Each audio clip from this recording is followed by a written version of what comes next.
आगे इसमें लिखा है कि दिस वाज ए ब्लो, यह उनके मन पर एक आघात था। नॉट टोटली अनएक्सपेक्टेड, लेकिन यह उतना भी बड़ा आघात नहीं था कि जिसकी आशा ना की जा सके, यानी कि उनको पहले से ही आभास था कि वो व्यक्ति यहाँ पर काम करा हुआ भी हो सकता है, फिर नहीं भी हो सकता। आगे इसमें लिखा है कि if he himself were dead in this world, कि अगर संसार में वे खुद भी मर जाते, व्हाट गारंटी हैड ही, तो उनके पास इस चीज़ की क्या गारंटी थी, क्या विश्वास था, दैट कि his son would be alive, कि उसके सन यानी कि उसका जो बेटा वो जिंदा होगा। इंडीड, वास्तव में, he may not even have been born, की वास्तव में हो सकता है कि उनका जन्म ही ना हुआ हो। आगे फिर उसमें लिखा है कि ही थैंक द गर्ल पोलाइटली, कि जिन रिसेप्शनिस्ट से उन्होंने अपने दोस्त के बारे में पूछा जिनसे वो मिलने आए थे, उनका उन्होंने बड़े अच्छे तरीके से धन्यवाद दिया। एंड केम आउट, और वहाँ से वो बाहर आ गए। It was characteristics of him not to worry about where he would stay, कि कहाँ पर रुका जाए, यानी कि वो कहाँ ठहरेंगे, इस बात की चिंता करने का गुण उनके अंदर नहीं था। यानी कि यहाँ पर आप इस सेंटेंस को बड़े ध्यान से देखेंगे कि it was characteristic of him, कि यह उनकी गुणवत्ता थी, नॉट टू वरी, की चिंता ना करना, अबाउट वेयर, की उस स्थान के बारे में, ही वुड स्टे, कि कहाँ पर वो रुकेंगे, इस चीज़ की उनको कोई भी चिंता नहीं थी। His main concern was to make his way to the library, कि उनकी सबसे बड़ी बात, यानी कि जो उनके मन में जो चिंतन चल रहा था, उनका सबसे बड़ा कंसर्न ये था कि वह उस लाइब्रेरी की तरफ जाए, यानी कि to make his way to the library, कि वह जल्दी से जल्दी लाइब्रेरी यानी कि पुस्तकालय जाए, ऑफ द एस्थेटिक सोसाइटी, कि वहाँ पर एस्थेटिक सोसाइटी की जो लाइब्रेरी थी वहाँ पर जल्दी से जल्दी पहुँचा जाए। To solve the riddle of history, इतिहास की उस पहले को सुलझाने के लिए। Grabbing a quick lunch at restaurant, किसी रेस्टोरेंट पर जल्दी से जल्दी दोपहर का खाना खाने के बाद। He made his way to the town hall, कि उन्होंने जल्दी से जल्दी अपना रास्ता टाउन हॉल की तरफ बनाया। अगर आप इस सेंटेंस को ध्यान से देखते हैं तो यहाँ पर लिखा है कि ही मेड हिज वे, यानी कि उन्होंने अपना रास्ता बनाया, यानी कि उन्होंने अपना रास्ता ले लिया टू द टाउन हॉल की तरफ जाने के लिए। आगे आप इसमें देखते हैं कि yes to his believe the town hall was there, कि जी हाँ, अब उनको राहत की सांस मिली यह देख करके, जी हाँ, the town hall was there, कि वहाँ पर जो टाउन हॉल था वो वहीं था। And it did house a library, और उसी टाउन हॉल के अंदर वह पुस्तकालय भी बना हुआ था। यहाँ पर जो हाउस है यह एक वर्ब है जिसका मतलब होता है आश्रय देना, यानी कि सहारा देना, यानी कि जिस टाउन हॉल में वो पहुँचे उसी टाउन हॉल में पुस्तकालय को भी बनाया गया था, यानी कि वो टाउन हॉल ही पुस्तकालय के रूप में था। आगे इसमें लिखा है कि ही एंटर्ड, फिर वो उसके अंदर प्रवेश कर गए, यानी कि उसके अंदर वो चले गए, द रीडिंग रूम, और अंदर जा करके वो रीडिंग रूम में बैठ गए। And asked for a list for history books including his own, और खुद के द्वारा लिखी हुई किताबों के सहित उन्होंने वहाँ पर एक इतिहास की किताबों की एक सूची मांगी। आगे इसमें लिखा है कि his 5 volume duly arrived on his table, की उनके द्वारा जो 5 वॉल्यूम जो किताबों के रूप में लिखे गए थे बाकायदा रीतिबद्ध तरीके से उनके टेबल पर आ गए। He started from the beginning, और उन्होंने शुरुआत से ही पढ़ना शुरू किया, यानी कि शुरुआत से ही उन किताबों को छानबीन करना शुरू किया। Volume 1 took the history up to the period of Ashoka, यानी जो वॉल्यूम फर्स्ट था, यानी कि जिस वॉल्यूम को उन्होंने लिखा था वह सिर्फ वहाँ तक की हिस्ट्री थी जो कि अशोका काल के बारे में बताएं। वॉल्यूम 2 अप टू समुद्रगुप्ता, और जो उनकी जो सेकंड बुक थी, सेकंड वॉल्यूम था, वो समुद्रगुप्ता तक था। Volume 3 up to Mohammad Ghori, जो वॉल्यूम 3 है वो मोहम्मद गौरी तक था। And volume 4 up to the death of Aurangzeb, और वॉल्यूम 4 में यानी कि जो 4 बुक जो थी, चौथी जो बुक थी वो सिर्फ औरंगजेब की मृत्यु तक की थी। Up to this period history was he knew it, कि यहाँ तक के इतिहास का जो समय था उसके बारे में तो वो अच्छे से जानते थे। द चेंज, लेकिन जो परिवर्तन था एविडेंटली स्पष्ट रूप से had occurred in the last volume, की जो उनकी 5वीं बुक थी उसके अंदर कुछ परिवर्तन उनको नज़र आ गया था। आगे इसमें लिखा है कि reading volume 5 from both ends, कि दोनों तरफ से इस बुक को पढ़ते हुए, यानी कि वॉल्यूम 5 को दोनों तरफ से पढ़ते हुए, यानी कि शुरुआत से भी और अंत से भी, इन वर्ड्स की शुरुआत से पढ़ना शुरू किया और लास्ट के पेज से भी अंदर की तरफ पढ़ना शुरू किया, दोनों तरफ से पढ़ते हुए। गंगाधर पंत, जो हमारे कायतोंड है जिनका नाम है Gangadhar Pant, finally conversed on a precise moment, कि वो एक पक्के तौर पर अंततः एक क्षण पर पहुंच गए थे, एक ऐसे मोमेंट पर पहुंच गए थे वेयर, जहां history had taken a different turn, जहां पर उनको इतिहास में एक परिवर्तन नज़र आ रहा था, यानी कि इतिहास बदलता हुआ नज़र आ रहा था। आगे इसमें लिखा है कि that page in the book, उस बुक में वह पेज जिस पेज को पढ़ कर के उनको ये यकीन हो गया था कि इतिहास में कुछ ना कुछ परिवर्तन है। That page in the book describe, उस पेज पर यह वर्णन किया गया था द बैटल ऑफ पानीपत, यानी कि उस पेज पर पानीपत की लड़ाई का जिक्र हो रखा था। एंड इट मैंशन दैट, और वहाँ पर यह लिखा हुआ था कि the Maratha won it handsomely, और उसमें लिखा था कि जो वो पानीपत की जो लड़ाई थी उसमें जो मराठा हैं वो बड़ी आसानी से और बड़ी बहादुरी के साथ उसको जीत गए थे। अब्दाली वॉज रोटेड, अब्दाली पूरी तरीके से हार गया था। And he was chased back, और उसको पूरी तरीके से खदेड़ दिया गया था, यानी कि वहाँ से भगा दिया गया था टू काबुल, काबुल की तरफ, बाय द ट्रिपेंट मराठा आर्मी, यानी कि जो विजेता मराठा की जो सेना है उसके द्वारा अब्दाली को वहाँ से भगा दिया गया था। Led by Sadashivrao Bhau and his Neiphiu, जिस सेना का नेतृत्व सदाशिवराव भाऊ के द्वारा और उनके भतीजे के द्वारा किया जा रहा था। द यंग विश्वराव, यानी कि जो उनका भतीजा था उसका नाम था विश्वराव, यानी कि जो सेना थी उस सेना का नेतृत्व सदाशिवराव भाऊ और विश्वराव भाऊ के द्वारा किया जा रहा था। आगे इसमें लिखा है कि the book did not go into blow by blow account of the battle itself, कि जो ये बुक में जो वर्णन था वह उस घटना के बारे में एक के बाद बातों को नहीं बता पा रही थी, यानी कि उसके अंदर पूरी डिटेल नहीं लिखी हुई थी। आप इस सेंटेंस को बड़े ध्यान से देखेंगे कि the book did not go into, यानी कि बुक नहीं गई थी, यानी कि बुक के अंदर वो वर्णन जो लिखा था उसके बारे में नहीं लिखा था। ए ब्लो बाय ब्लो, यानी कि एक के बाद एक जो घटना है, ब्लो बाय ब्लो अकाउंट, यानी कि एक के बाद की एक जो घटना, यानी कि स्पष्ट रूप से जो बताई जाने वाली घटना उसको बोलते हैं blow by blow account of battle itself, यानी कि जो वो पानीपत की जो लड़ाई थी उसके बारे में पूरी जानकारी उसमें नहीं लिखी गई थी। रेदर, बल्कि इट एलोबरेटेड, कि यह इस बारे में बता रही थी इन डिटेल पूरे विवरण के साथ, it's consequences for the power struggle in India, की भारत में जो सत्ता के प्रति जो संघर्ष था और जो उसके परिणाम थे उसके बारे में पूरे विवरण के साथ इसमें बताया जा रहा था।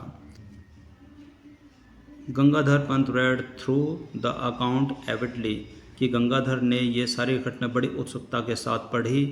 The style of writing was unmistakably his, यानी कि जो उसकी जो राइटिंग थी जिसमें किसी भी प्रकार की कोई गलती नहीं थी। येट, फिर भी he was reading the account for the first time, फिर भी वह इस बात को इस तरीके से पढ़ रहे थे जैसे कि वो उसको पहली बार पढ़ रहे हो। आप इस सेंटेंस को बड़े ध्यान से देखेंगे कि द स्टाइल ऑफ राइटिंग, यानी कि लिखने की जो शैली थी, वाज अनमिस्टेकेबली हिज, यानी कि उसी के द्वारा जो लिखी गई जो वो बुक थी जिसके अंदर कोई भी मिस्टेक, कोई भी गलती नहीं थी। येट, फिर भी he was reading the account, फिर भी वह उस बुक को इस तरीके से पढ़ रहे थे फॉर द फर्स्ट टाइम, जैसे कि वो उसको पहली बार पढ़ रहे हों।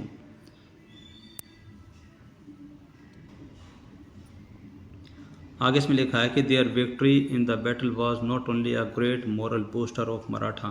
यानी कि पानीपत की लड़ाई की जो विजेता थी वह सिर्फ उस सेना का हौसला बढ़ाने वाली बात ही नहीं थी, यानी कि जो मराठा का जो हौसला उसको बढ़ाने वाली घटना ही नहीं थी, बट बल्कि it also established their supremacy in northern India, बल्कि इस जीत ने उनकी प्रभुता को, उनकी शक्ति को अच्छे तरीके से स्थापित कर दिया था नॉर्थन इंडिया में, यानी कि उत्तरी भारत में। द ईस्ट इंडिया कंपनी, और East India Company which had been watching these developments, जो कि इन घटनाओं पर और इनके विकास कार्यों पर पूरी तरह से नज़रें रखी हुई थी, फ्रॉम द साइडलाइन, एक तरफ होकर के एक दर्शक की तरह, गॉट द मैसेज, उनको संदेश मिले, यानी कि ईस्ट इंडिया कंपनी को संदेश मिला, फ्रॉम द टेम्परेली सेल्ड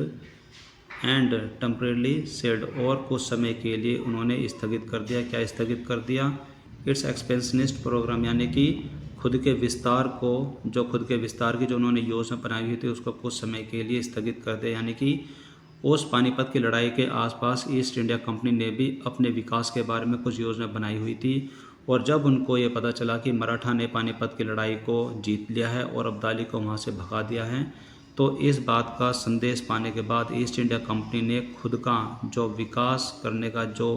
योजना थी, खुद का विस्तार करने की जो योजना थी, उसको थोड़ी देर के लिए स्थगित कर दिया, यानी कि थोड़े समय के लिए उसको टेम्परेरली सेव्ड, यानी कि थोड़े समय के लिए उसको रोक दिया। आगे इसमें लिखा है कि फॉर द पेशवाज, पेशवाओं के लिए, द इमीडिएट रिजल्ट वाज, कि उनका जो तुरंत परिणाम यह निकला कि an increase in the influence of भाऊ साहेब एंड विश्वास राव, यानी कि भाऊ साहब और जो विश्वास राव जो चाचा भतीजे जो थे उनका जो प्रभाव है पूरी तरीके से बढ़ रहा था। हु इवेंचुअली, जिन्होंने अंततः succeeded his father in 1718 AD, जिन्होंने अंततः अपने पिता की राजगद्दी को संभाला 1780 में। और आगे इसमें लिखा है कि द ट्रबल मेकर, और समस्या उत्पन्न करने वाले दादा साहेब, यानी कि जो दादा साहेब थे जो कि समस्या उत्पन्न करने वाले व्यक्ति थे, was relegated to the background, उनको भी वहाँ से हटा दिया गया था। And he eventually retired from state politics, और उन्होंने अंत में जाकर के राज्य की राजनीति से संन्यास ले लिया था, यानी कि वो पॉलिटिक्स से रिटायर हो गए थे।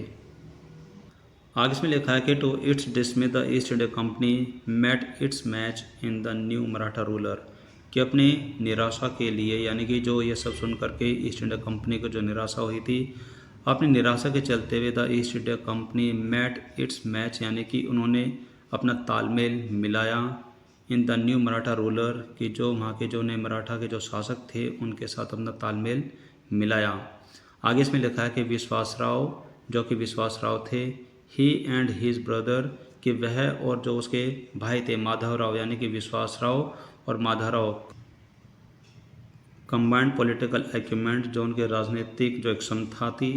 विद वेलर, संपूर्ण साहस के साथ, एंड सिस्टमेटिकली, और बहुत व्यवस्था पूर्वक, एक्सपेंडेड देयर इन्फ्लुएंस, अपने प्रभाव को बढ़ाया, यानी कि अपनी सत्ता को बढ़ाया, ऑल ओवर इंडिया, संपूर्ण भारत में।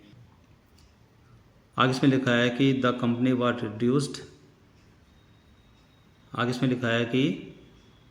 आगे इसमें बताया गया है कि द कंपनी वाज रिड्यूस्ड, और जो ईस्ट इंडिया कंपनी है वह कुछ कम हो गई, यानी कि उसकी सत्ता थोड़ी सी कम हो गई, to pockets of influence near Bombay, Calcutta and Madras, और जो उसका प्रभाव है वो कुछ ही क्षेत्रों तक ही सीमित रहा, जो कि बॉम्बे, कलकत्ता और मद्रास था। जस्ट लाइक, बिल्कुल ठीक उसी तरह, इट्स यूरोपियन राइवल, कि जो इसके यूरोपियन जो शत्रु थे उनकी तरह, the Portuguese and the French, कि जो इनके यूरोपीय जो राइवल थे उन्हीं की तरह, यानी कि उनका भी जो कार्यक्षेत्र था वो कुछ समय के लिए ही सीमित बन करके रह गया, जैसे कि वो पुर्तगाली थे और फ्रांसीसी थे। तो ठीक उन्हीं तरीके से इस घटना के बाद भी जिस तरीके से विश्वास राव और जो उसके भाई थे माधव राव, दोनों ने मिल करके जो अपनी राजनीतिक क्षमता और सत्ता को पूरे सिस्टम से, यानी कि व्यवस्थित तरीके से अपना प्रभाव पूरे भारत में फैलाया, उसकी वजह से ईस्ट इंडिया कंपनी पुर्तगाली और फ्रांसीसी की तरह कुछ ही क्षेत्र में एक बाधित होकर के रह गई, जो कि बॉम्बे, कलकत्ता और मद्रास था। आगे इसमें लिखा है कि फॉर पॉलिटिकल रीजंस, कुछ राजनीतिक कारणों की वजह से, the Peshwas kept the puppet Mughal regime alive in Delhi, कि पेशवाओं ने अपनी जो कठपुतली जो राजसत्ता थी, जो मुगल थे, उनको दिल्ली में जिंदा रखा, यानी कि दिल्ली सल्तनत में उनको जीवित रखा। आगे इसमें लिखा है कि इन द 19th सेंचुरी, और 19वीं शताब्दी में, दिस डिफेक्टो रूलर्स, कि जो ये सक्षम जो शासक थे फ्रॉम पुणे वर एस्ट्यूड इनफ, वे इतने ज़्यादा चालाक थे, इतने ज़्यादा चतुर थे, टू रिकग्नाइज, कि इन्होंने पहचान लिया, the importance of the technological edge, यानी कि जो तकनीकी जो समय है उसके महत्व को उन्होंने समझ लिया। डाउनिंग इन यूरोप, जो कि यूरोप में धीरे धीरे बढ़ रहा था, यानी कि जो ये शासक थे ये 19वीं शताब्दी तक इतने चालाक और इतने इंटेलिजेंट हो गए थे कि वो जो यूरोप में चल रहे, यानी कि जो यूरोप में तकनीकी जो काल था, यानी कि तकनीकी की जो बातें थी उनका भी महत्व समझने में कामयाब हो गए थे, यानी कि उनको भी वो समझ पा रहे थे। दे सेटअप देयर ओन सेंटर्स, उसके बाद उन्होंने अपने खुद के केंद्र स्थापित किए, फॉर साइंस, विज्ञान के लिए, एंड टेक्नोलॉजी और तकनीकी के लिए। हेयर, यहाँ पर, the East India Company saw another opportunity to extend its influence, और इस बात को देखते हुए ईस्ट इंडिया कंपनी को एक अन्य अवसर भी नज़र आ रहा था कि वह अपने आप का विकास कर सके और अपने आप का प्रभाव भी बढ़ा सके। It offered aid and experts, और ईस्ट इंडिया कंपनी ने इन राजाओं को अपनी तरफ से जो प्रशिक्षित जो व्यक्ति थे और अपनी तरफ से जो संभव जो सहायता थी उसका प्रस्ताव इन राजाओं के सामने रखा। दे वर एक्सेप्टेड, और उनको स्वीकार कर लिया गया, only to make the local centre self sufficient, कि वहाँ के जो स्थानीय केंद्र थे सिर्फ उनको ही आत्मनिर्भर बनाने तक की बात तक ही उनको स्वीकार किया गया था। आगे इसमें लिखा है कि द 20th सेंचुरी और 20वीं शताब्दी ब्रॉट अबाउट फर्दर चेंजेस, वो कुछ अन्य परिवर्तन सामने लेकर के आई, इंस्पायर्ड बाय वेस्ट, जो कि पश्चिम से प्रभावित थे। India move towards a democracy, और जो भारत है उसके अंदर प्रजातंत्र की बात चलने लगी, यानी कि वो प्रजातंत्र की तरफ बढ़ने लगा। बाय देन, और तब तक Peshwa had lost their enterprises, और तब तक जो पेशवा थे वो अपने इंटरप्राइजेस को खो चुके थे, यानी कि उनकी सत्ता धीरे धीरे कम होती जा रही थी। And they were gradually replaced by democratical elected bodies, और वो धीरे धीरे स्थानांतरित किए जा रहे थे, यानी कि उनकी जगह पर कोई दूसरे चुने हुए जो नेता थे, जो कि लोकतांत्रिक तरीके से जो चुने हुए जो संगठन थे, चुने हुए जो नेता थे, वो उनका स्थान लेते जा रहे थे। लिखा है कि द सल्तनत एट दिल्ली, और जो दिल्ली सल्तनत थी, सर्वाइव्ड इवन दिस ट्रांजिशंस, यानी कि इतने बड़े परिवर्तन के बाद भी वह चलती रही, यानी कि वह जीवित रही, लार्जली बड़े रूप से, बिकॉज, क्योंकि इट विल्डेड नो रियल इन्फ्लुएंस, क्योंकि इसका कोई अपना खास प्रभाव नहीं था। द शहंशाह ऑफ दिल्ली, और दिल्ली के जो शहंशाह थे, was no more than a figure head to rubber stamp, कि जो दिल्ली के जो शहंशाह थे वो रबड़ स्टैम्प से ज़्यादा कुछ खास नहीं थे, यानी कि उनका कोई प्रभाव नहीं था। The recommendation made by the central parliament, कि जो केंद्रीय पार्लियामेंट के द्वारा जो मंजूरी दी जाती थी उसके ऊपर सिर्फ अपनी हाँ कहने के अलावा, यानी कि उनके ऊपर सिर्फ रबड़ स्टैम्प का काम करने के अलावा उनका कोई प्रभुत्व नहीं था, यानी कि उनका कोई प्रभाव नहीं था, यानी कि वे बहुत ही कमज़ोर हो चुके थे। आगे इसमें लिखा है कि एज ही रेड ऑन, और जैसे जैसे वे पढ़ते चले गए, गंगाधर पंत, यानी कि जैसे जैसे गंगाधर आगे पढ़ते चले गए, began to appreciate the India, और वह उस भारत की तारीफ करते चले गए, ही हैड सीन, जो कि उन्होंने देखा था, यानी कि जो कि उन्होंने उन बुक को पढ़ते हुए देखा, उस भारत की वो तारीफ करते चले गए। इट वाज अ कंट्री, यह वो देश था, that had not been subjected to slavery of the white man, कि यह वह देश था जो कि अंग्रेज़ों का गुलाम नहीं बना था। It had learn to stand on its feet, और इस देश ने अपने पैरों पर खड़े होना भी सीख लिया था। एंड न्यू, और यह भी जान गया था, व्हाट सेल्फ रिस्पेक्ट वाज, की आत्मसम्मान क्या है। आगे इसमें लिखा है कि from a position of strength, एक शक्ति की स्थिति से, and for purely commercial reason, और व्यापारिक कारणों की वजह से, it had allowed the British to retain, कि भारत ने ब्रिटिश को ये आज्ञा दी थी, to retain Bombay as sole outport, की बॉम्बे को वो एक चौकी के रूप में प्रयोग कर सके ऑन द सब कॉन्टिनेंट, की अपने उप महाद्वीप में। That lease was to expire in the year 2001, और जो अनुमति थी वह 2001 में जाकर के समाप्त होने वाली थी। According to a treaty of 1908, 1908 की संधि के अनुसार, यानी कि सन 1908 में यह संधि भारत और अंग्रेज़ों के बीच में हुई थी, यानी कि ब्रिटिश और भारत के बीच में हुई थी, कि वह उपमहाद्वीप के रूप में मुंबई को एक चौकी के रूप में प्रयोग कर सके, जो कि सन 2001 में समाप्त होनी थी। आगे इसमें लिखा है कि Gangadhar Pant could not help comparing the country he new with what he was witnessing around him, कि गंगाधर अपने आप को तुलना करने से नहीं रोक पाए, द कंट्री ही न्यू, वह देश जिसको वो जानते थे, विद व्हाट, उस देश से, यानी कि जिस देश को वो जानते थे, और उस देश से, he was witnessing around him, जो कि वो अपने आसपास देख रहे थे, उन दोनों में तुलना करने से खुद को रोक नहीं पाए। बट, लेकिन एट द सेम टाइम, लेकिन ठीक उसी समय, ही फेल्ट, उनको ये महसूस हुआ, that his investigation were incomplete, की जो उनकी जांच है वो अधूरी रह गई है। How did the Maratha win the battle, कि मराठा ने वो पानीपत का जो युद्ध है, पानीपत की जो लड़ाई है, वो कैसे जीती, ये क्वेश्चन उनके दिमाग में चल रहा था। टू फाइंड द आंसर, और जवाब को पाने के लिए, he must look for account of the battle itself,